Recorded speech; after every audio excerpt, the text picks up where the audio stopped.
Salud. Quarterback has the ball, fades back, and he's going for it. It's a touchdown. He's got it. He's going down the line, down the 50, the 40, the 30. The snap is down. The kick is up, and it's good. You're listening to The Extra Point,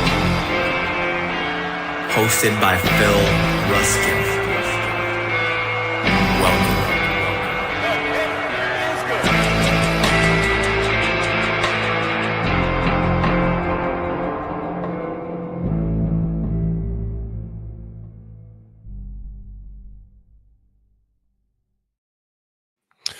Welcome in. What's going on? Welcome to another episode of The Extra Point. Thanks for hanging out with us. Welcome in. What's going on? Welcome to another. I got some feedback on my mic. Look at that, man. Hey, wow, the production value just went from like moderately bad to like tanking right there on the. Oh yeah, I'm like you're going for the 101 there for sure, man. You're just I don't think that's the 101. You're trying to get super chats in the first 5 minutes or low budget. I think that's like you get kicked out of the league sort of situation here, but we're gonna try that again. Welcome to the show. Excited to have everybody here tonight. We've got a fantastic show because we are I screwed up the title as well, by the way, but we are drafting the rookie class from a Dynasty format, right? So we are redrafting. And I think that's why people are like, wait, is this a redraft? And we're advertising the show and marketing it. They're like, is it a redraft or is it a Dynasty show? Like, it's a Dynasty show, but redraft shouldn't be in the title. So no one's perfect, Kendall. We just do the best we can, and we like to talk football. And as long as people listen, it's really all we're about. So can we just talk about something before we get into this draft? Did Trevor Lawrence really fall down and not one human being touched him? And then he got up and then ran all the way into the end zone, and I don't think he actually got touched until the ball had already crossed the goal line. Did I watch the same game you watched? What the actual, you know what? Yeah, look, you know, my take on that game was, you know, if you're a frustrated Dynasty owner of basically every Jacksonville pass catcher, you watch that play from a lifeless, soulless corpse, and anything left in me definitely left watching that entire play out and no wide receiver touching the ball. It hurt me deeply, but good for Trevor, I guess. I mean, as someone who is attached to that offense, sadly, I needed someone to fall in the end zone. So that was nuts. That game was insane. I thought about it like the rest of the night. I had to wake up the next morning, and I think I was looking at like first things first or whatever, and like the Chiefs, what happened? I don't know if the Chiefs are good. Because we knew their offense was struggling. We knew that it wasn't going to be an easy start once Worthy went out in game one because you didn't have Rashee Rice. Travis Kelce hasn't been Travis Kelce for 2 or 3 years now. And the running game is completely evaporated. When Patrick Mahomes, he's a mobile quarterback. He is not a running quarterback. And there is a difference, right? Justin Herbert had a 41-yard scramble on Sunday. Justin Herbert's a mobile quarterback, not a running quarterback.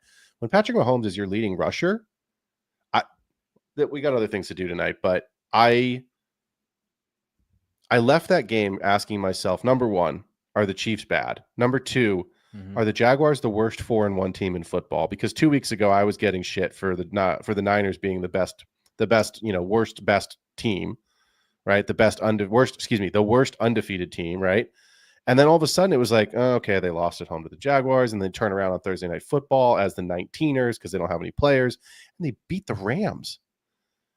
And then I'm like, holy shit, we're 4-1, we're top of the league. And I still don't think we're very good. So we can talk about real football a little bit. But we've got 11. If you're listening and you want to jump in, go DM us real quick, or Kendall can shoot the link, actually, if you're listening. Jump in the chat. Yeah, shoot the link. We've got the link to the live stream up if you want to follow along the show and listen along. But if you want to be our lucky number 12 and jump in and draft with us, we've got 11 sharp drafters. We need a 12th. But we're going to do a single quarterback Dynasty format, 12-team draft. And most drafts are between 3 and 4 rounds. I'm in a league that's a 5-round draft. I think that is probably a round too much. But we're going to do a 4-round draft tonight. It is as basic as we could make it to try to give us a relatively even playing field without having tight end premium. So no tight end premium tonight, no super flex tonight. So single quarterback, 6-point passing format. And we're going to go ahead and dive in right here in just a second. And it looks like, there we go. The Premier, thank you, my friend. We appreciate you. Thanks for being a subscriber, but also thanks for jumping in on this draft. Kendall, you have the 102. It'll be 30 seconds tonight. And what we're going to do is we're going to get through the draft, and then Kendall and I are going to break it all down. We also have our own rankings that we have done.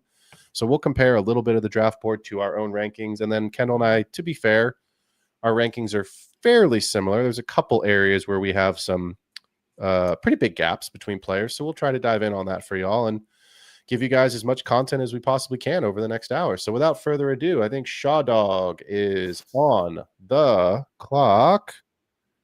Shaw Dog. Ready. Buddy, it's from your leagues, right? It's from your league. Yes, yeah. I don't see a green light on him, but life will go on. So here we go. Ran in 3, 2, 1. We make it happen. Shaw Dog, make it happen. So he was the first person in this mock to ask when it starts. So naturally he's not here. Yeah, of course. But I think while we're waiting for him, my expectation is that if he doesn't draft, it's going to go on the computer. But Kendall, I think you and I unanimously agree. Who is the 101 right now if we were re-ranking? Let's do that. Let's call it re-ranking. If we were re-ranking these rookies, who's the 101 right now? Egbuka. Yeah, 100% agreed. Egbuka. Yeah, and not that Mr. Gronkowski can't pronounce it, but, he can't pronounce it. So we'll go ahead and make Mr. Egbuka the 101 as he rightfully deserves, which puts Kendall on the clock here at the 102. Kendall, I'll take this while you're getting your pick lined up. I don't expect this first round to be drastically different than what it was back in May, but I do think there's probably 2 or 3 players who were mid to late second round guys who did sneak in, at least in my rankings, I think in yours as well, to the back of the first round. And there's a couple of risers, and there's certainly a couple of fallers. And so I want to start to see how this plays out here as Ashton Genty goes at the 102 and then Hampton at the 103. Since Hampton just went, obviously the injury hurts his redraft value, but I'm not concerned with his dynasty stock at all. But how does Hampton look to you, Kendall, early in this season? Because we had some questions coming in. Was he really the second? Was he really the RB2 in this class? I think everyone said it was Genty, but do we still feel like Hampton is the actual RB2 in this class? So the real question on everyone's mind, if we're being honest with ourselves, was, is Genty just different like Saquon? Right. And I don't even mean like Bijan, like Saquon, in that he just looked different from other NFL players, positionless, just insane. And there's everybody else. Right. This class was kind of set up for Genty to be just like freakishly different. Right. And then was Hampton going to be a separate tier of good? Right. And how did that compare? That was like why you couldn't consider taking Hampton 1, because like we're talking about Genty in this different ecosphere. The idea is I'm talking more about Genty than I am about Hampton here. But when we were asking ourselves about Hampton, right, it was really all about comparing him to other current NFL backs for the most part, about usage in the offense. As soon as Ashton Genty looked kind of human, he does look very, very good, right? But the team was bad. As soon as he was an earthling, then we got to give Hampton sort of a fair shot in our minds, right? I mean, it's the first time we were really looking at him is after we got Genty out of our mind. And, I think early on, obviously the usage was a little bit frustrating, but if you watch the snaps, I think you saw a great athlete, someone who looked good. More notably, the one big takeaway you can look at, if we're looking at all 5 weeks, not just right when we got to see him, is the pass catching. Just he was used quite often as a pass catcher. He caught pretty much everything thrown his way. He looked good doing it. He looked natural doing it. There are times where you utilize a player and it looks like it's more work than it's worth with other NFL level athletes around. It didn't look like that. This looked like a guy that I think can comfortably get 4 to 5 targets every single game for the rest of his career and catch 4+ balls. And that's an area that's difficult for any NFL player to hit. But at running back, it gives you such a floor ceiling combo that I think you saw enough of the what's he going to be to think that if he ever has a decent snap share, what he is a very good NFL running back. Agreed. So Shaw is not here in this draft at the 201. So I think this is a good chance actually we're gonna kind of pause the draft here for just a second. We're gonna crowdsource this pick. Egbuka going off the board at the 101, followed by Genty, Hampton, Tet McMillan, Kinshaw Judkins, Ja'Cory Krosky Merritt at the 106. At the 107, we've got Tyler Warren, Cam Scatterboot, Travion Henderson, and then a quick wide receiver run here with Travis Hunter. Alec Iomenor, interesting pick there from Rasta. We'll talk about that one in a bit. And then Matthew Golden. So, Kendall, I think what we want to do is jump in the chat. And guys that are in the show, I see a vote already for RJ Harvey. But let's go ahead and just kind of crowdsource this a bit. Running backs available, RJ Harvey, Caleb Johnson. Obviously at the tight end position, Colston Loveland. But Jaden Higgins, Luther Bird, and Trey Harris. We have yet to see a quarterback come off the board. Got a second vote in here for Harvey. I think Harvey's probably going to be my pick here, Kendall. Do you agree on that as well? I know that seems to be what the chat is expressing as well.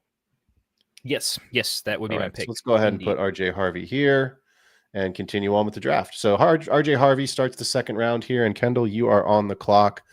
Let's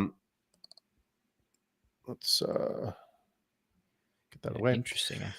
Actually, I pull my own rankings. I just said I was just going to say when I was higher rankings. It's fun to have like the most updated set of rankings in Dynasty existence because these were updated like an hour and a half ago.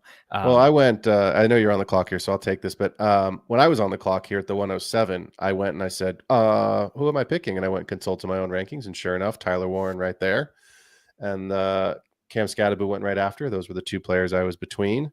What'd you do? Did you just time out? Did I time out? You timed out. Who are you taking here? Oh, I must be lagging. I didn't even see a clock going on. Yeah, you're lagging here. No, shoot. I was actually looking up like here. Seriously, who do I have in my rankings? Where am I right at the turn? Like the 202 am I actually here. Taking? Your rankings have Harold Fannin Jr. My rankings have Mason Taylor. This is why your rankings have Mason Taylor. There you go. Yeah, that's why I was like, I have to go so far down in the actual draft board. It feels embarrassing or that I'm missing something. But because the draft is set up all super flex, I couldn't sort by position here. Right. Yeah. And I was like, oh man, I can't even find him. Yeah. Well, we can go with whatever there. It would have been. It's Jaden Higgins, but yeah. You got to set the draft by all flex, otherwise it's going to make you take a quarterback, et cetera, et cetera. Yeah, so Mason Taylor goes next, so that's fine. Not a huge discrepancy there. But what stands out to you here in the first round? I know what stands out to me, but as the more I look at it, the less that I disagree with it. Anything stand out to you in the first round here? The 106 stands out. Alec at the 111 is probably the biggest. That's the one that stands out to me. For me. Probably Alec, which could just be just an interesting super spice take, and I think Bill. Yeah, those two. Yeah, I think it's look, it was definitely Bill's best game. I think it was an interesting game, right? Because you look at the Chargers and you think, all right, they're at home, coming off the bad loss to the Giants, and then all of a sudden it's like, dang, 10-0. They're gonna be flipping this thing around and kind of roll. And then they just didn't do anything with it, right? So Ladd has the touchdown, then he has the great return that ends up, of course, getting called back. But yeah, it was sort of a weird game. But as I think about, we're talking about Bill here. He looked good, and he hasn't looked good since week 1. And I know he kind of was on the injury report, off the injury report, and so I think now what we're doing is finally getting a chance to see him take a little bit more command of the role. Obviously, he scores, a touchdown in week 1, and then really doesn't have a lot of opportunities after that. Obviously, the injury to Eckler, everyone was, billed to the moon, and then it was, I think, if my memory's right, Kendall, it was 4 carries or something like the next week, and people were just completely furious. It was a small carry amount. Here, so even if the snaps were like 17 or 18, even just the amount of carries, the utilization, even when they're on the field, was low. Agreed. Yeah. I'm going to probably go ahead and set Ollie Gordon here at the 301 because it looks like Shaw's not going to be here again. Are we Probably okay with Yeah. that pick here. I don't really see another player that really screams has to be drafted in this position. So, I'd say just go with your rankings on this one. This is why it would take too much time to go into yeah. a rankings debate here, because this is actually one where I think we have them in different tiers. I think we have basically I have a You're lot on of the the clock, wide by the way. receivers here. Yeah, we got like 10 seconds left. So Yeah.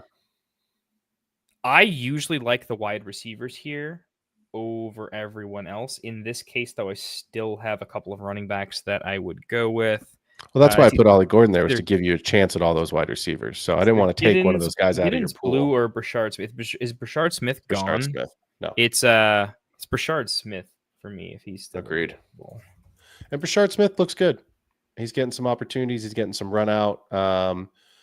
Pacheco looks better last night. Obviously, Hunt gets the 2 touchdowns, but there was times when you just look and you think, maybe it's Dynasty, right? Like maybe Brashard Smith has a role in this team next year. I don't know. Pacheco's at the end of his rookie contract.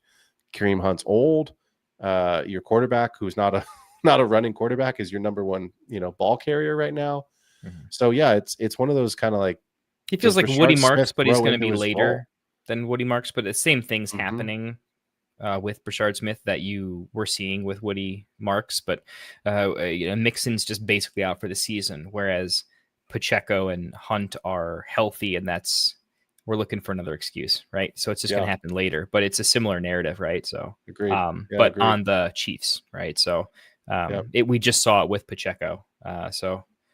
I think like most dynasty running backs, as soon as they hit their tip of their upswing, we're usually looking to sell them because they're a running back, unfortunately. But until then, I was surprised to see that Brashard Smith, like looking at the 3-2 there and seeing him that in my redone rankings, that's as high as he is.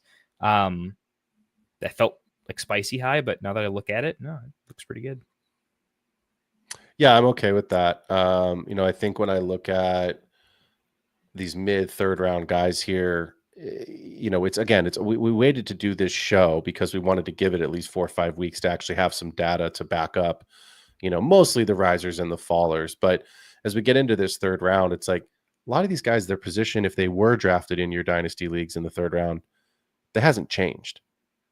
You know what I mean? They've either risen or they've stayed the same because no one's really fallen off, because a lot of these guys haven't had enough to really say it's not going to happen.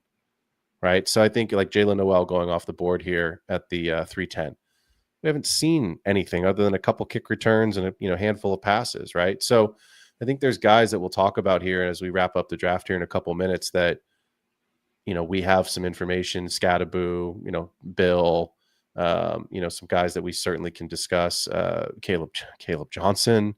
Yeah. Right. That's someone I think we need to spend some time on tonight, because that is a big question mark.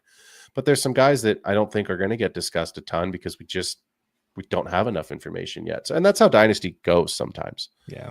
I was thinking to myself, we're going to have to kind of like lightning take and give our the main bullet point back and forth, because I think me and you could probably talk for probably about half a day or so. On this board or our rankings. So I'm curious to see how many player takes we get through and how similar or dissimilar we are on the tiers conversation. Yeah, I feel like rankings always change, but how far someone will rise or fall in tiers is kind of interesting to me. Yeah, you are on the old board there. 15 seconds. This to me has to be. I'm trying to go as hard off of my own, like my redone rankings as possible. Yeah. By the way, I could just pick somebody for sure if I just need to. Wow, this probably has to be.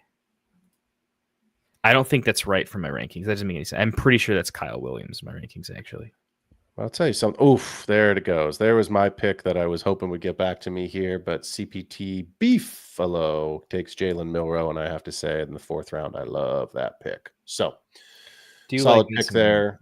Because look, at this point in the draft, you're looking for less upside and more, can I just get on the field? You know what I mean? Like in the 3rd round, you're looking for upside. In the 2nd round, I'm looking for, can you actually be a flex? In the 1st round, you better be contributing to my team sooner than later, at least in the next year or two. Obviously, it's Dynasty. I don't expect every player in the 1st round to contribute right away. It'd be nice if they do, but we know some guys just take time. Colston Loveland. Not going to contribute this year, but I still think is a fantastic dynasty pick because we expect him long term to be valuable. But in the second round, in the third and fourth rounds, I'm just looking for a guy that I hopefully don't have to cut or I can promote from my taxi squad as we move forward here. So who's on the clock here? I'm on the clock. It's tough because like there's doing a real draft, and I keep looking over to our show sheet, which has these brand new rankings that like I would normally import. So it's like it's a weird thing of normally I would know exactly what I'm doing going into a draft, and I'm feeling what it would be like to just study a really simple cheat sheet 10 seconds before a live draft and then let it go. And would definitely never do that. Would not recommend that to anybody.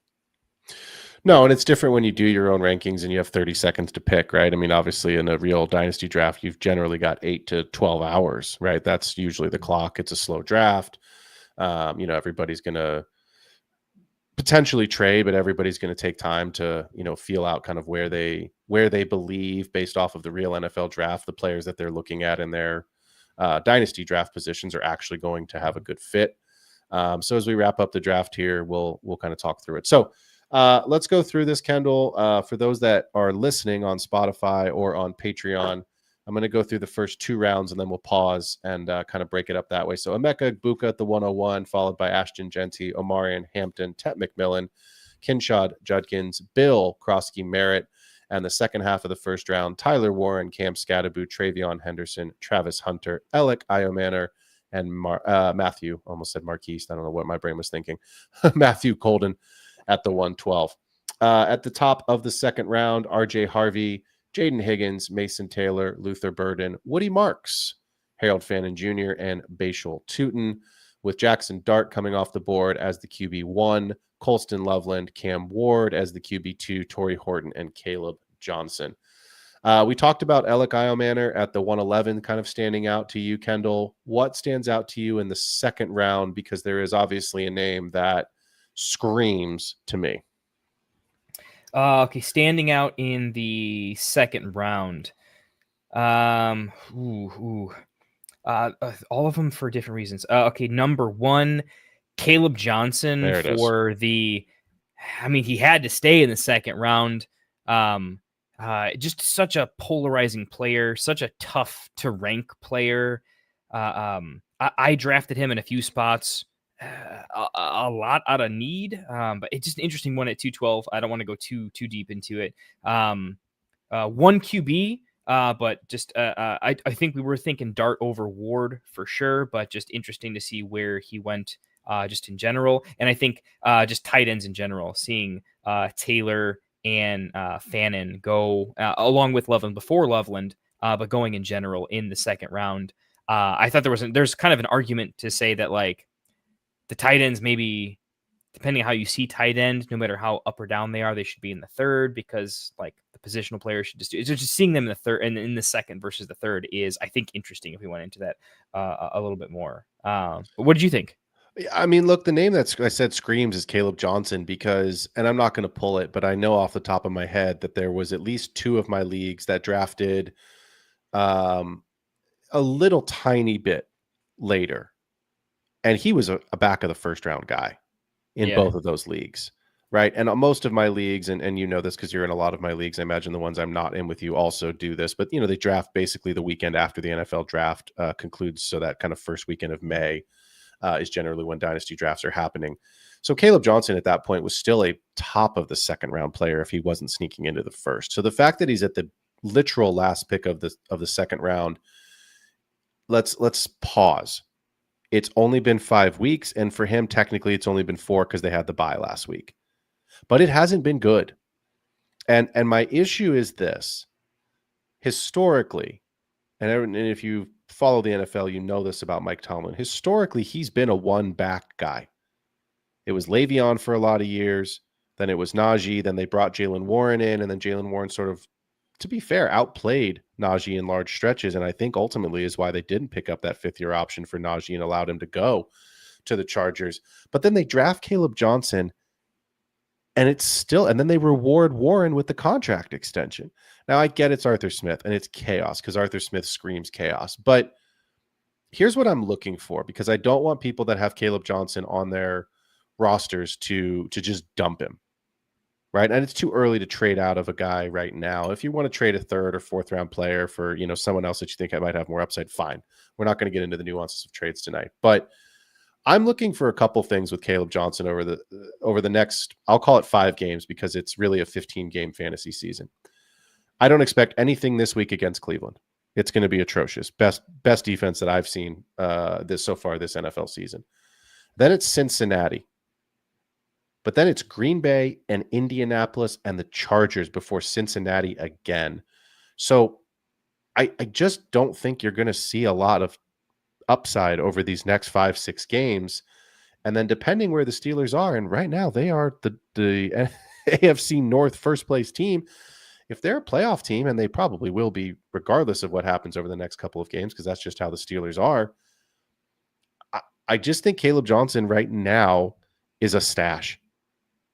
I don't see the upside. I don't think we're going to see enough to really predict a year to break out outside of injury to Jaylen Warren.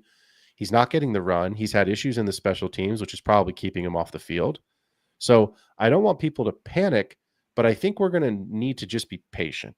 And I think that's the advice I would give if you are a Caleb Johnson owner, is you're still probably over the next month or so, maybe the next 6 weeks, not going to see enough to make that determination. I think you just have to stay the course. And as we all know, things change in the NFL in the offseason real quick. So what we're looking for is, are the Steelers a trade to Breece Hall? Breece Hall is probably going to go on the block in the real NFL.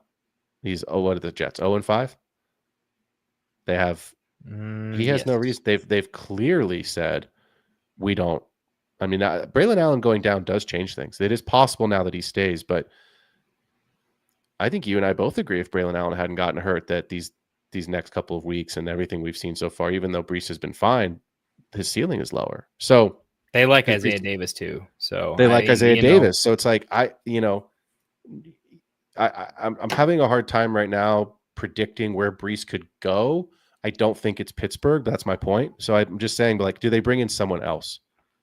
Right? Is this offseason, pay attention to that. Because if they bring someone in this offseason, then maybe you've burned a pick with Caleb Johnson. If they don't, then I think you're okay and you need to see some stuff. But I think it's going to take you a year. So that was the one that screamed to me. The second one that was kind of outstanding, and I'm going to flip this to you, Kendall, because this is a riser. This is a big riser, is Woody Marks going at the 205. So, let's just take a quick peek. We can pause for a second. I want to check my rankings. I know yours are right next to mine. I have Woody Marks at the 207. So 19th overall on my board. You have him at the 205. So 17th overall on your board. I think that means we probably have him in the same tier. But what is Woody Marks' role moving forward? Nick Chubb's older. Joe Mixon will come back, but he's also older and obviously not without his injuries. So give me some thoughts really quickly on Woody Marks based off the first 4 or 5 weeks of what you've seen from him. I see Woody Marks as I'm not calling him an RB1, but I'm saying he's the future RB1 of his team. And that future is the near future. It's almost now. It's seeable, predictable within the current season. Right. And I don't think Woody Marks is like some amazing football player, but I do think he's NFL good. Like, I think a lot of the running backs in this class are. I think a lot of them are NFL good. How, into what scheme and what fit, right? And Phil, you and I talked about this a lot. One of my strategies going into this particular rookie class was I just want to find a lot of excuses to click the running back button at a high clip. I want to trade for a lot of extra thirds and fourths, because I think with volume is going to come taking players out of a scarcity, and it's actually going to leave a little bit of a volume of running backs towards the late third and fourth, because there'll be a common commodity at that point. And I think it's going to be a lot of players that are pretty good, but their landing spots are going to be, who knows, who gets injured, who doesn't, who's good, who's not, in terms of the current NFL guys. So I wanted to hit the running back button a lot. Woody Marks was a guy I liked. Hey, known for catching passes, could do something. And so where do I see his role? I think he's going to be on a team that, 500-ish. Maybe they win slightly more games, but I think they're going to need a passing running back, and I think they're going to need an RB1. And I think they drafted him hoping he could do that, but probably assuming they had to find a way to hobble through an RB1 and see what they get in him. I think they're the definition of exactly what fantasy owners are. Like, pleasantly surprised. Hey, hey, you could kind of do, you know what I mean? The same way the team feels about him is the same way we feel about him. And it's great. And you know what you really like is you want a running back that's NFL good, not NFL great, but on a team that just needs something. Because the team is ready, not just to give him all the work, but they're happy to give him the job. Nick Chubb doesn't have any problem giving him more than 50% of the snaps. You know what I mean? There's just nothing in his way. And remember when we were calling David Montgomery, David Mopportunity for a while? That was a thing. And sometimes we just want opportunity. Woody Marks is going to have it all. And that's why I have him ranked so highly, is this opportunity with just enough talent. I will say this as the kind of counter take, because I do agree with what you've said here. I want to just say this because I don't want people to think that they have, and this is why I liked what you said. You said, I'm going to call him an RB1 now. And I want people to remember that because it's really important. Dameon Pierce was the hot commodity on this same team 2 years ago, right? Everybody's out of town. Everyone's injured. Everybody, all of a sudden, it's Dameon Pierce to the moon. And if you had Dameon Pierce, you thought, my God, I've got a locked and loaded RB1 on a decent offense going forward, and I'm going to be able to plug and play this guy. I want to see Woody Marks over this next 6 to 7 weeks. Sorry to use a dad joke and a pun, but make his mark, right? Like, I want to see him do that because here's what I fear. I fear Breece Hall going to Houston. I fear Alvin Kamara going to Houston. I fear the Texans go and draft, probably not a first rounder, but they use a day 2 pick on a second or third round running back to bring in competition because the ceiling for Marks, in my opinion, is not he's not a top 12 back. Right. So I think that's where you need to be a little bit careful. And I think, Kendall, you and I'm going to predict this through my crystal ball.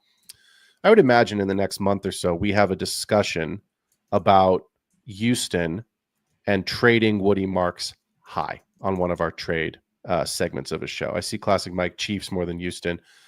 Exactly. The Chiefs are clearly in the running back market. So, but my point being is this, just because Woody Marks is emerging right now does not mean you've got someone that's locked and loaded. And just take that with a grain of salt, because it's never a bad thing to trade high on a player, even if he's a rookie, and capitalize. Because you thought the same thing about Pacheco, right? You remember my trade from earlier this offseason. I put Pacheco, Chris Olave, and Tyreek Hill for Jaden Higgins, a first-round pick, and Trey Benson. I flipped Trey Benson and that first-round pick for your and my guy, Rome Odunze. So thank you, Chris Olave and Pacheco and Tyreek Hill, for getting me Rome Odunze, who I drafted and traded away as part of a different trade to get Josh Allen. And Rome had to come home. But my point is this. We're going to do a trade week one of these days in Dynasty. For sure. We just talk through a bunch of trades. For sure. I want to just move to the third and fourth rounds here because there's a couple guys that I think are worth talking about. So for those that can't see the board that are listening and following along on Spotify and Patreon, Ollie Gordon at the 301, Brashard Smith at the 302, Isaac Tesla at the 303, Isaac Bond, Dylan Gabriel, DJ Giddens, Deontay Thornton, Elijah Arroyo, Jaden Blue, Jalen Noel, Pat Bryant, and Terrace Ferguson at the 312. Kendall, there's a player here in this round, and I don't disagree that he's a third round player based off what we've seen here. But is there someone to you that has a higher ceiling? That's my question. Or maybe belongs in a different tier here in this third round, because there is someone to me that I want to talk about here in a minute, but I want to see if it's the same name. Okay, different tier. Okay, right off the bat, single quarterback, so I can't give any consideration to Gabriel. No offense. I bury quarterbacks in one quarterback, to be honest with you. I bury them pretty good and deep there. Handcuff. I think for me, I'm looking right at the early half here, and I'm seeing that my pick that honestly surprised me, Brashard Smith, I think belongs He's not too far away. I'm predicting Brashard Smith to follow the Woody Marks path, and he's kind of almost playing the Bashal Tutin role right now. So he's a guy that jumps out to me right away. Second guy that jumps out to me, I guess a little bit, is probably Jaden Blue at the 3.9. For different reasons, but I'm always picking running backs in interesting spots. I want to find a non-running back interesting spot.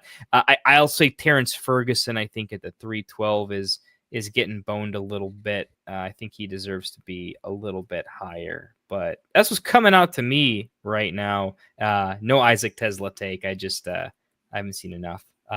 Isaac Tesla's hard. Well, Isaac Tesla, he caught the touchdown this week. It's just hard with him because he's just buried in his own team. You know what I mean? Like, they've just paid Jamison Williams. They've obviously paid Amon-Ra. They're going to pay Gibbs. I think, if my memory, we just can't talk about him because he's like the fourth option. Well, that's what I mean. On I think best next 5 years of the league. Like, it's impossible for Detroit not to be great, and he's always going to be fourth fiddle at best, right? So that's like we're not talking about him, right? Just because there's no ceiling, and we play Dynasty to win titles, not dream about him. I want to. So the name I want to talk about is actually someone you didn't say, which was ironic, and is also higher in your rankings than mine. It's DJ Giddens. Okay, so, I looked at Giddens a lot. I went with my blue take because I didn't want to get into a Giddens take because it leads into a what's the future of the Indianapolis Colts. I thought that was bad for the showtime, but yeah, dude, let's get it. What do you think about Giddens? Let's Giddens. Two dad jokes in a row here. Here's what I think about Giddens. I think there's two things that stand out to me. Number one, I think if he has continuous usage as the change of pace back for JT, and that is what we are seeing, I think he is going to solidify himself as one of the must-own handcuffs in the NFL. He's like almost better Algier. Almost. Like it's early, but I would rather have Algier, but I think he has that archetype. I think that's what I'm getting at, is I think he has the ability, based off what we've seen. I'm not going to put things out in the universe, but in the future, he could handle a larger role if that was the case. And I think he's a player right now who has one of the best opportunities to solidify, like I said, a true handcuff role. Injuries happen. JT's missed time. He's having a great, he's been the overall RB1. He is the overall RB1 right now. I don't have anything negative to say about JT. No one does. But Giddens has looked competent, more than competent. He's getting the rushing. He's getting on the field. I'll be honest, I've only watched 3 or 4 Colts games because they're out of market. So if I don't get a chance to, get out to the bar on the weekend to, where they've got all the games, and I just don't get to see every Colts game. But I don't believe I've seen a lot of players come off the field. Come onto the field when JT has come off. I think it's been Giddens almost every time, right? I'm sure there's some guys that have a small snap percentage, but my point is that at the 306 in the middle of the third round here, I like your Brashard Smith idea as a player that also stands out to me, and I'll get to that in just a second. But I think that you could make the case, and people are going to be mad at me for saying this, you can make the case that DJ Giddens could have more value than Caleb Johnson next year, who was drafted ahead of him. I don't think he'll have more value than Tutin, but he could have more value than Marks. And the reason I say that is exactly the way you said it. Marks' value is right now, but is his ceiling high enough to keep him in the RB1, RB2 role for his own team? I don't know the answer to that question. It's too early. We'll find out. So Giddens is really interesting to me. The team, 100%. 100%. You can't tell with running back. What I think is interesting is this. I haven't looked at their draft picks, but if Houston doesn't go hard in free agency and in the draft for their offensive line, I understand that CJ Stroud was the QB1 this last week, but holy shit, it's been bad. So something to keep an eye on. Mike in the chat, is Giddens worth a second, Kendall? He has that offer on. So Mike has an offer right now. He has JT. So Giddens would obviously be the handcuff. He's asking, is he worth a 26 second? Would you give a 26 second, or would you rather have Giddens? I would rather have the 26 second. Yeah. I would too, but as I look at this board, I have to answer that way though, Phil, mostly because this is a longer answer, and I won't get into it. But it's the liquidity of the 26 second. Whenever you agreed. pick up something, Giddens is you talk about it in the stock market all the time, right? When you buy a stock in a down market, the stock owns you, not the other way around, right? When you buy a handcuff, the handcuff owns you, not the other way around. Okay, they own you until you own the market. But until then, it's kind of like an insurance policy. It's just you paying a lot of money into something that you hope becomes relevant at some point, but you're net negative from day zero, basically. And I think, Mike, your teams are better, and you have the ability to do something with a 26 second. You can go up, you can go down, you can do all kinds of things with it. It's super liquid, it's super flexible. And Giddens isn't in probably a 1 year window. So for those reasons, not value reasons. And to be fair, I mean, you and I think the sharp drafters, obviously the folks that really pay attention, there's some guys coming out in this next class I'd rather take the shot on at the wide receiver and running back position that have a higher ceiling, in my opinion. So I'd rather have the second. But I tell you this, I would consider 2/3 because I don't care about third round picks. You know that. I mean, I think anyone that knows this show knows that I play for ceiling. I don't play for the bench. I know Rasta hates when I say that. He's, oh, you got to have those guys on your team. Well, you do, but I don't. I'm either winning the league or I'm drafting in the early part. And to me, I will trade thirds all day. In fact, Kendall, if you look at our leagues, I think you have a lot of my thirds in some of our trades. So yeah, I think Mike's got 2 seconds. I would hold on to those, Mike. The other thing I would do is this. Players' values rise and they fall. Sure, if JT were to miss time, Giddens would go pretty high, but again, in Dynasty, JT will be back, right? It's also that like of the Colts is JT. Yeah, exactly. That's the point. JT is going to get a re-upped contract. He's there for at least 2 to 3 years, and 2 would be like crazy case, so probably 3 years. Giddens does not have a starting role on that team in the next 3 years outside of injury. Agreed. And you need to reach for more ceiling as a league winning play versus a maintenance play. Yeah. I like the player, and then we did a longer piece on him. I like the player. I like him in this third round here, but I'm not actively trying to trade for him for that exact reason. So, but I do want to talk about this player for a minute because he was your pick at the 302. We mentioned this briefly as kind of an aside. The end of his rookie contract for Isaiah Pacheco, I believe, is this season. He's obviously not a first-round pick. There is no fifth-year option for Pacheco. He was a seventh-rounder. Kareem Hunt is old, and look, he just keeps scoring touchdowns, but is he really, truly going to come back next season? I don't know the answer to that. Is Pacheco going to be back with the Chiefs next year? I don't know the answer to that.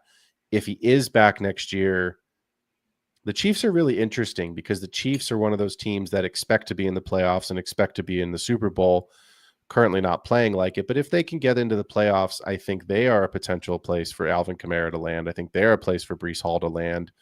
But I think Brashard Smith, and this is what I'm basing this off of, Kendall, I think Brashard Smith retains his role next year for 2 reasons.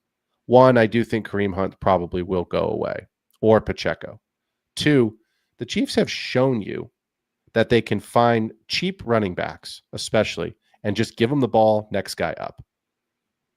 Right? Because they said, okay, everyone's hurt. Who's this Pacheco kid? Well, let's throw him in there. And he wins the job. And now he's playing like absolute dog shit. He was better last night, but he hasn't been good since he broke the femur last year, or his fibula, or whatever. When he broke his leg last year, right? Not a doctor, but when he broke his leg last year. And they just said, great, next guy up, and we'll go sign Kareem Hunt off the couch. Well, now they've got Brashard Smith, and they're not afraid to use him and play him. So sure, the run and the per snap share is not there now, but it's Dynasty. So we play Dynasty in a 2 to 3 year window. Give me some thoughts, because you took him here, Brashard Smith, in the same tier as Caleb Johnson right now, in a separate tier than Caleb Johnson. They're both not the guy, but have the potential to be the guy. Well, very different tiers in terms of talent, just in my opinion. And what I'm really honing at there is Brashard Smith can never be the 3-down bruiser that Pacheco is. Brashard Smith is known as a finesse pass catcher. Okay, that's who he is. He's not a scat back or anything. He can do more things, but he is mostly known as a good pass catcher. Pacheco is known as like a Thomas Rawls. I'm going to run downhill and hurt you. He looked like that. His identity just was what he was. If anything, remember, the pass catching for Pacheco was like oh, snap, he can catch a couple passes, because he was supposed to be a 0 catches guy, right? Brashard Smith is the complete opposite. So which in terms of ceiling and floor, it's worth talking about in terms of we like Brashard Smith because he has every reason to get on the field, right? What he does, other people are just straight up worse at, and it's easy to admit, right? It's hard to admit when your backup is better at the first down than your starter. That's a coaching issue, right? It's not hard to admit that your pass catching specialist you drafted, right, maybe can get on the field for some pass catching downs when they're competing against Pacheco for catching passes, right? So it's a ceiling floor thing, but you made the Woody Marks case. The idea here is that it's not working for a team that they're going to find ways to get talented people involved however it takes. And if you're not cutting it, they're going to find people that can cut it. And there's less interesting ways to use bruisers like Pacheco. There's just less utility for them in an Andy Reid offense. And I think there's more utility for Brashard Smith. And I think Hunt, like you said, if we're looking at a 3-year window, you can just write off Hunt year after year from now on. Like actually write him out of the NFL straight up. At some point in time, if he loses a step, it's actually over. He's only relevant because he's on the Chiefs. If he wasn't on the Chiefs, his career is over. So let's just get real. I would add he's only relevant because he's on the Chiefs and scoring touchdowns. If those touchdowns don't go to him last night, then it's just a night for a 1B. And keep in mind, he's an incumbent on that team. If he's not ready to learn a new offense and have to it's sing for his supper, it's just not going to happen, right? So it's easy to project Brashard Smith to get on the field. It's easy to see this as a team that doesn't have it at running back, and they need to get someone involved. If anything, I'm saying his floor is a lot higher than we're giving him credit for. His ceiling is a little bit lower. So where Woody Marks can... We're attacking Woody Marks because we're like, hey guys, ceiling, calm down. When handcuffs get the job, sometimes they're the worst thing you can do in DFS, right? I know you're a DFS guy, right? How many times are you like, no, this is not the play. I'll just take a random wide receiver 2 over this RB1 for the week play. Like, you talk about the waiver wire, Hassan Haskins is not going to be on my teams, guys. He sucks at football. I don't care that he's going to get 12 to 15 touches. He's an awful NFL player. For those reasons, tame down the ceiling for Brashard Smith, but fire up the floor. And if you're searching for RB2 production, and God, that's what we're doing in Dynasty. We don't care about some, juiced up RB1. We just want to make sure we're not needing a running back. He's going to get to that level by the end of this year and be just damn well usable. On a Chiefs team that you want the pass catcher, not the bruiser. So I like him a lot.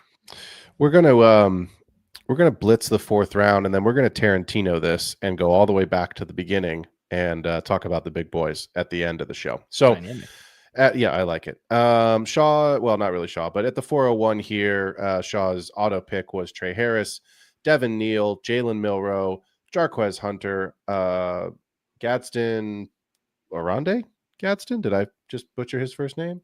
Kyle Mononga. Okay, that's what I thought. Kyle Mononga, Dylan Sampson, Jimmy Horn Jr., Jack Beck, Gunnar Helm, Kyle Williams, and Jalen Royals. I just want to say 2 quick things, Kendall, and then we're going to, like I said, Tarantino this. Trey Harris sliding from the 2nd round to the 4th is less an indictment on his talent and more on the fact that he just hasn't gotten enough on the field time. Snap percentage, they traded for Keenan Allen. QJ looks, this week sucked, but QJ has been great. Ladd's there. Hampton's been awesome. So if you have Harris, don't panic. But I want to talk about this name for literally 1 minute. 1 minute.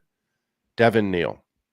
If, guys, Alvin Kamara gets traded, I would not trade for Devin Neal. I would not go running to the waiver. He's probably not on your waiver wire. But here's my take on it, Kendall. We just talked about it with these other guys. It's ceiling. Devin Neal, first of all, Kendry's still there and is ahead of him on the depth chart, and he doesn't have the ceiling. And if Kendry's ahead of this kid, then that's got to tell you that Neil doesn't have the ceiling. The second thing is this.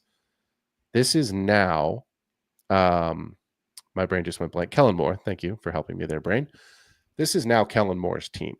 If you think that Kellen Moore is going to trade Alvin Kamara and probably blow this roster up because the cap situation from that Derek Carr contract is so upside down, if you think Kellen Moore is not going to go get his own guys, you are crazy. So we just talked about it, right? The ceiling. It just because I don't want people to get lost and not be able to see the forest through the trees. Too many people are looking at their dynasty team right now. I had a guy, I didn't expect this trade to go through, but I sent it anyway because I was just trying to see if I could get it done. I sent Luther Burden and an early second round pick for Devonta Smith. I didn't expect that trade to get done. I knew it wouldn't. But the reason I bring it up is this. I was surprised that the owner that I sent, the Devonta Smith manager that I sent the trade to, he sent me back this comment. He goes, Luther Burden sucks. His production is dog shit. This is exactly what he said. And I said, it's one of my best friends, so I don't mind. I'm not going to share his name, obviously. But I said, dude, it's a dynasty team. You have to look long term. Of course, I said this is probably the future wide receiver 2 for the Bears as early as next season. And he was like, you're crazy. He's like, that dude has he's like, I don't remember what he said after that, but he was just trashing Burden. And I was like, okay. I literally said it because I didn't want to go down the rabbit hole of like why he was wrong. So I was like, okay, I'm happy to keep him on my roster and I'll sell him for more value later on when he blows up. And by the way, he's already had a decent game this season. Sure, it was one game, but this is why I want people to understand. I bring that trade up to say this. Ben Johnson and fast players. Right. Like, don't get caught up in they're not producing now, so they're never going to produce. And the inverse of that, Woody Marks is the running back 1. I've got Devin Neal now because Kamara got traded and because Kendry's always hurt. You got to have the ceiling or they're going to get drafted or acquired in free agency. They're going to be replaced. That's the Browns might be better before the Saints are. I mean, at this point, the Jets have the 101 and the Saints may have cost themselves the 101 by winning that game last weekend. So, but that's it, guys. I think let's get back to the top here, Kendall. But I just wanted to bring that up because I think people are excited when they get it. You know, the route you said it, Haskins and Kamani Vidal. People are screaming to the waiver wire. In a dynasty format, sure, go get him. But in your redraft leagues, don't break the bank on these guys. It's going to be a committee. Hampton will be back, and yeah. Let's talk about.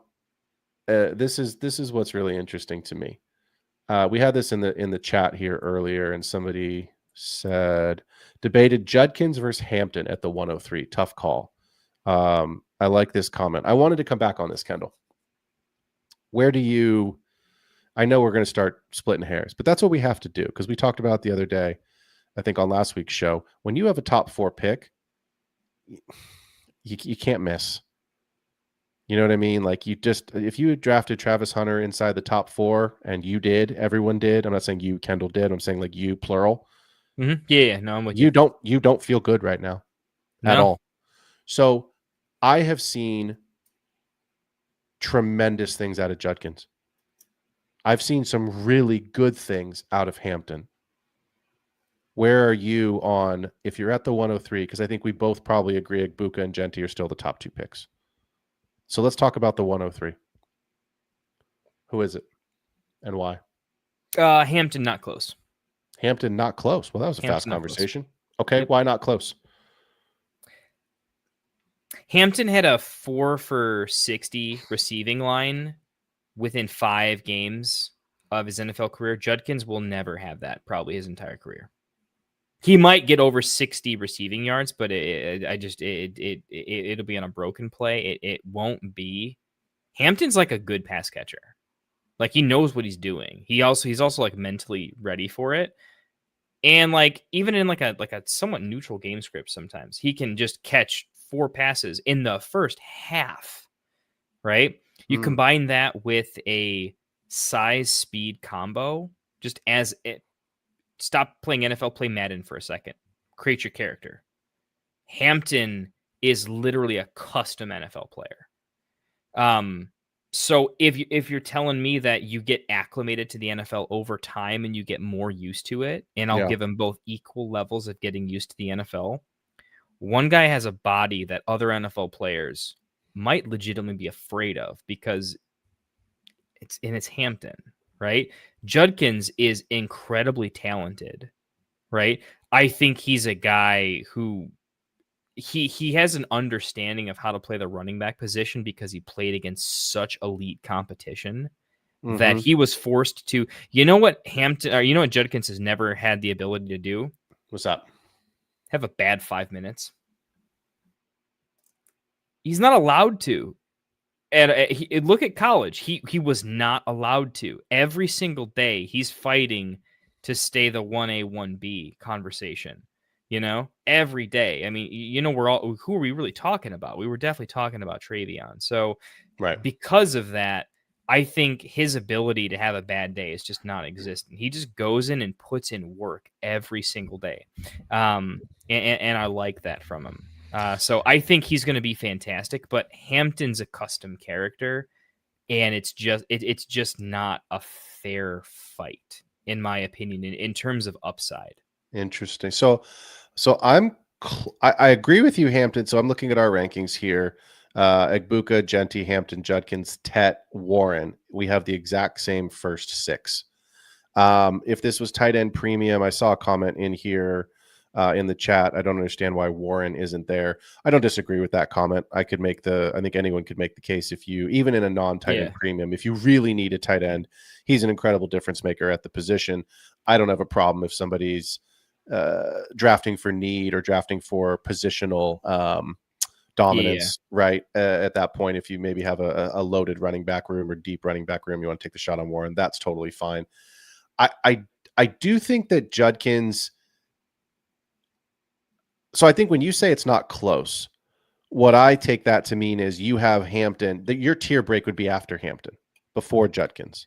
Yeah, it's like Warren and Judkins were close for me. Like, don't hear what I'm not saying. The only counter take I'll give there is it's not a pro Hampton take. Sorry, it is a pro Hampton take. It's not an anti-negative take. Yeah, I think Judkins is probably the better football brain. What he had to do in his situation is harder to do than what Hampton had to do. Yeah. Right. He's had to work harder for what he has. And I think that what's Scadaboo doing, right? Scadaboo's had to work harder than anybody on this list to get to where he is and maintain where he is. Right. No doubt. I think that translates well at the position. And I think Judkins is a player that, my goodness, if that offense turned around and you gave him opportunities, I mean, that starts to get to a level and get you hot and bothered, right? I'm saying in a neutral script, Hampton is a significantly better athlete because there are so few players that ever test ever in their entire career the way Hampton does, right? And I just think when you get as good as you can get,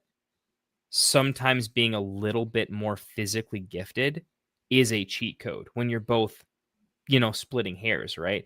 And I'm saying I don't think Judkins, if you were talking to us right now, would say Hampton has a size and speed, a size speed build that's just difficult for anyone to compete with, and I think that's true. So let me. Here's where I'm at.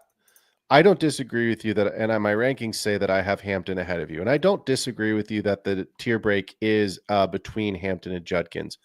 I'm not going to say that Judkins is.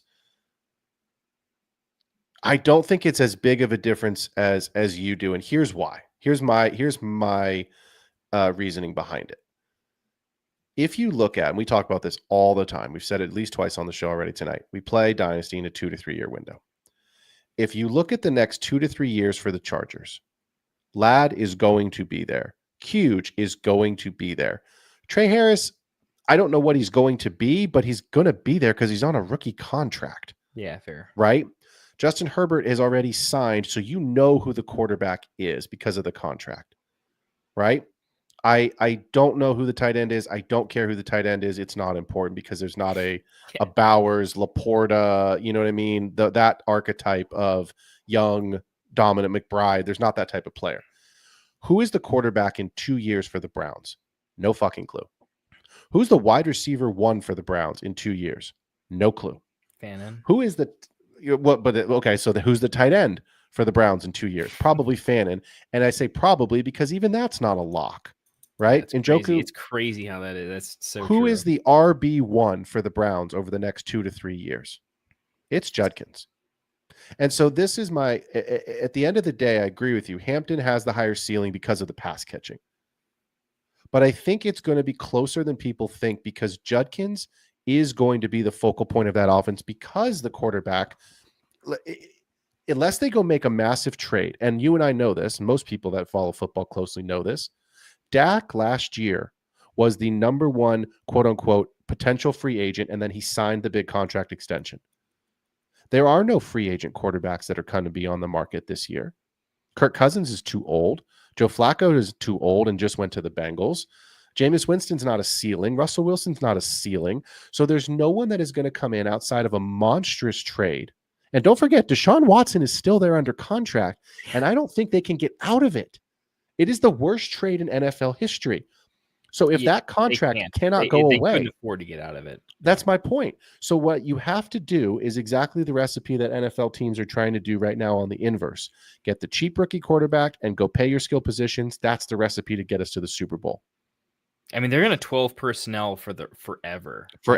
Because they've done the inverse and they failed. They paid the quarterback and now they have cheap rookies or cheap, skill position guys. They got Isaiah Bond. They got Harold Fannin.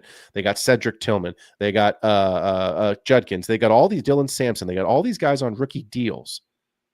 And I think you're going to see Judkins be the focal point of that offense on a team that wants to run the ball with a good defense with Myles Garrett under contract and young other stars. So I agree with you that the pass catching will keep Hampton in a tier above for now. But I think statistically, outside of an outlier season, I don't think Hampton's going to have 100-yard games. 100-yard rushing games because there's just too many more mouths to feed for the Chargers. But I think Judkins has the higher ceiling from the rushing side. And if there aren't huge outlier games on the pass catching side, I think the delta and difference of points starts to shrink. So I think you could see Judkins make that leap into that Egbuka, Genty, Hampton plus Judkins tier. I think Tet could make that jump. I think Tyler Warren could make that jump. I'm okay leaving those two guys in a separate tier right now because it's still early. But I told you, we talked about this last week. I told you I had offers, and you know this, we talk all the time. But for the listeners, I had a lot of offers this summer for my Judkins shares. Is Phil going to panic? Same thing everybody was thinking. I was trying to buy Judkins this summer in places I didn't have him because thinking people are going to panic with the lawsuit and all the other mess, right? It's a mess. He didn't sign his contract, blah, blah, blah. And the shares that I had of him, I ultimately decided to hold on to because I said, look, this is probably going to go away. It's the NFL.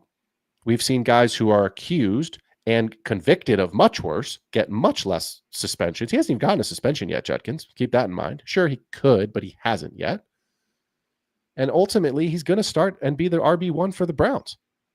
And that's exactly what's happened. And I'll take it a step further. He's produced. It's not like he's shown up and done dog shit and you're like, oh, is this really the guy? Like I drafted Caleb Johnson to be the guy because I don't think about Jaylen Warren as a big-time running back, and Caleb Johnson can't get on the field. Judkins can't get off the field. He's the only thing working in that entire offense. He is the offense. There is nothing else there right now. Dylan Gabriel had a good game, and they lost. They lost the game. Right? Jordan Addison, great catch in the end zone there to win the game. So I don't know, man. I'm having a hard time not putting Judkins in that tier. I don't think he's there yet, but I don't think we're far away.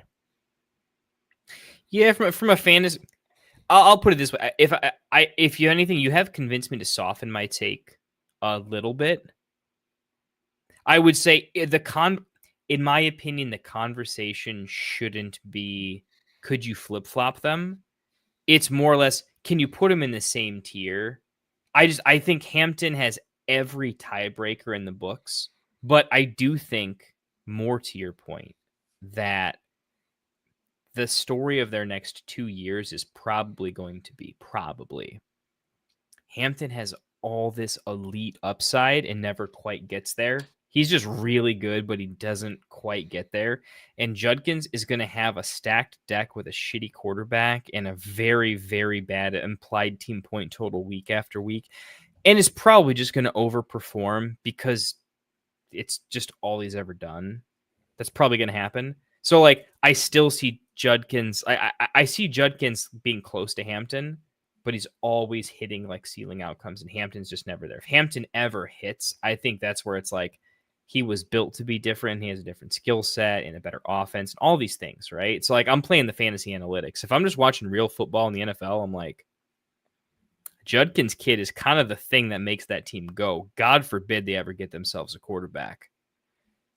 Like, when you look at it that way, Judkins could score similar to Hampton, and if that offense ever worked, like, if you ask me right now, if you give the Cleveland Browns Justin Herbert, right? Who would you have in Dynasty? And I would say it's Judkins by a decent amount because he's going to score 3. He's going to be JT tomorrow. So I hadn't quite gotten all the way through the long out. Saquon, it took Saquon a long time to be what Saquon is today on the Eagles, right? I hope that doesn't happen to Quinshawn, but it is worth analyzing with how young he is. What if it takes 2 years for them to finally get a quarterback? So when he's 25, they have a really good quarterback of some kind.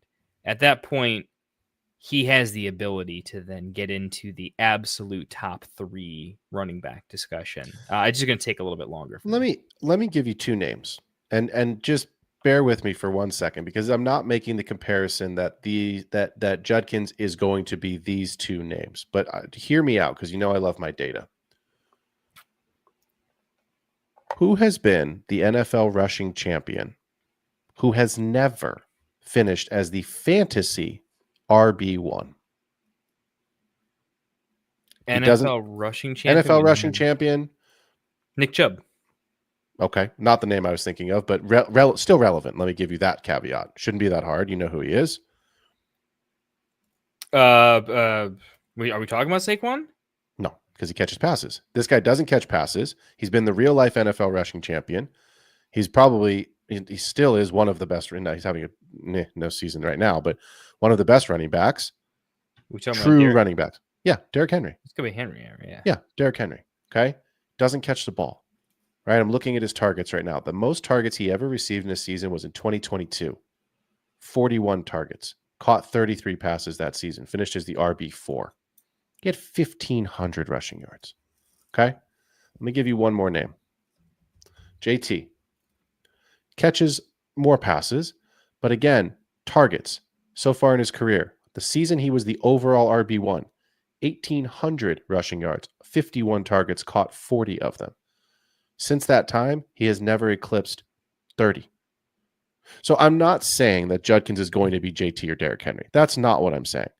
What I'm saying is that I think he can be extremely fantasy relevant. And I think he can still be, like you just said, a top 3, top 4 guy if they can continue to improve the offensive line, even without the pass catching ceiling. Will he ever be the overall RB1? No. Because of the pass catching ceiling. That's going to be what limits his ability to get there.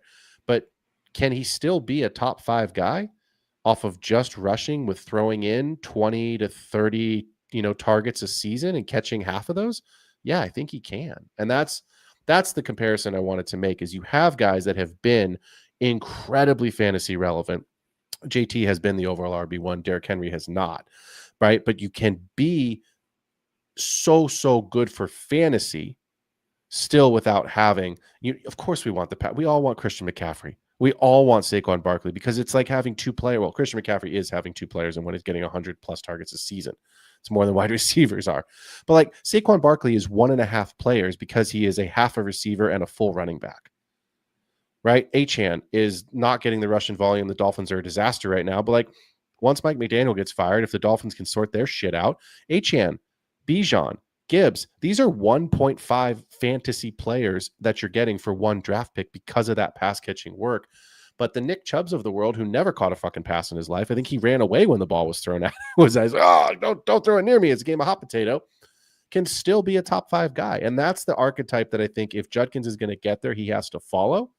but I think it's in his range of outcomes. We always talk about ceiling and floor. I think that's his ceiling.